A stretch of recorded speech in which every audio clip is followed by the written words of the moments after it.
দুর্গাপুজো আসতে এখনো বাকি বেশ কিছুদিন, তবে তার আগে সর্বত্রই জোর কদমে চলছে দুর্গাপুজোর প্যান্ডেল বানানোর প্রস্তুতি। কিন্তু এরই মাঝে হুগলির ভদ্রেশ্বরের চক্রবর্তী পাড়ায় দেখা গেল ভিন্ন চিত্র। সেখানে শিকলে বাঁধা রয়েছেন মা দুর্গা। শিকল দিয়ে বেঁধেই সম্পন্ন হবে মায়ের পুজো।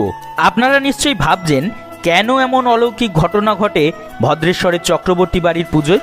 ইতিহাস বলছে চক্রবর্তীদের প্রথম পুজো শুরু হয় আনুমানিক বাংলার 1135 সাল নাগাদ। চক্রবর্তীরা তখন পণ্ডিত ছিলেন। পরবর্তীকালে তাদের পূর্বপুরুষরা করতেন তন্ত্র সাধনা। আগে মাটির মন্দিরে তালপাতার ছাউনিতে পুজো করা হতো, পরে বাঁশ ও টালির ছাউনি দেওয়া হতো মন্দিরে।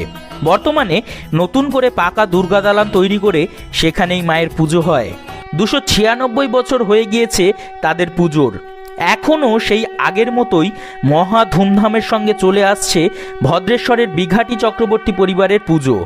মাতৃপ্রতিমাকে এখানে শিকলে বেঁধে রাখা হয়। তবে এর পেছনে কিন্তু রয়েছে অন্য একটি রোমহর্ষক কাহিনী। আসলে একটা সময় এই পরিবারের সকলেই প্রায় তন্ত্র সাধনা করতেন। সেই মতো শাক্ত ধর্মের সাধকরা মাতৃ আরাধনায় মত্ত থাকতেন।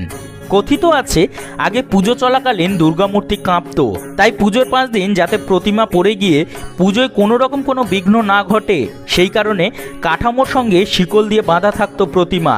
সেই রীতি চলে আসছে আজও। পুজোর সময় প্রতিদিন অন্নভোগের সঙ্গে 3 দিন বলি প্রথা রয়েছে চক্রবর্তী বাড়ির পুজোয়। তার মধ্যে সন্ধি পুজোর ছাগ বলিরও প্রচলন রয়েছে। এখনও নবমীর দিন সেই ধারা জারি রয়েছে চক্রবর্তী বাড়িতে।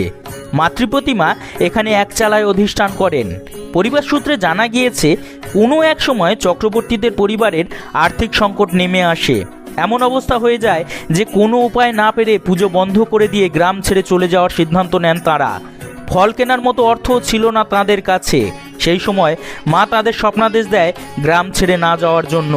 সেই মায়ের আদেশ মতো প্রতিবেশী সাঁতরা বাড়ির কলা গাছের থোর ও মান্না বাড়ির ঘি দিয়ে নৈবেদ্য দিয়ে আবার পুজো শুরু হয়।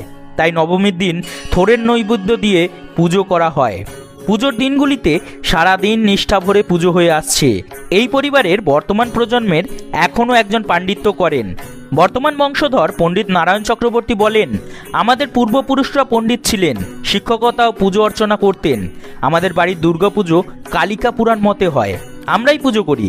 সপ্তমী, অষ্টমী, নবমী পুজোয় অন্নভোগ দেওয়া হয়। অতীতে আর্থিক অভাব থাকায় পুজো করা যাচ্ছিল না, ফল কিনতে পারেননি আমাদের পূর্বপুরুষরা। সেই সময় পাশের বাড়ির কলা গাছের থোর দিয়ে ভোগ নিবেদন করা হয়। নবমীর দিনই দুধের পিঠাপুলি ভোগ দেওয়া হয়। পরিবারের এক বয়স্ক সদস্য রাসবিহারী চক্রবর্তী বলেন, এখানে এক চালায় মা দুর্গা ছেলে মেয়ে নিয়ে অধিষ্ঠিত রয়েছেন। শিউলি ফুলের বোঁটার রঙে গায়ের রং হয় মায়ের, অসুরের গায়ের রং খয়েরি হয়। মহালয়ার পর প্রতিপদ থেকে নবাবৃত্তির পুজো পাঠ শুরু হয়। সন্ধি পুজোর সময় মাটির প্রতিমায় মা অধিষ্ঠিত হতেন। সেই সময় প্রতিমার কাঠামো কাঁপে। সেই সময় যাতে পড়ে গিয়ে কোনো অঘটন না হয় তার জন্য পিছন থেকে শিকল দিয়ে বাঁধা রাখা হয়। সেই থেকে এই নিয়ম চলে আসছে।